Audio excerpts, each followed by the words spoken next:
Monsieur le Président, les îles Salomon se joignent aux autres îles du Pacifique ayant une pensée similaire et sont scandalisées par la décision du Japon de déverser plus d'1 million de tonnes d'eau contaminée par le nucléaire dans l'océan. Nous constatons que le rapport d'évaluation de l'AIEA n'est pas concluant et que les données scientifiques communiquées demeurent inadéquates, incomplètes et biaisées.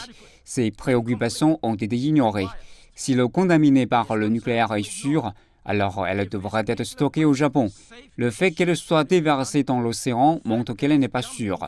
L'effet de cet acte est transfrontalier et intergénérationnel et constitue une attaque contre la confiance et la solidarité mondiale.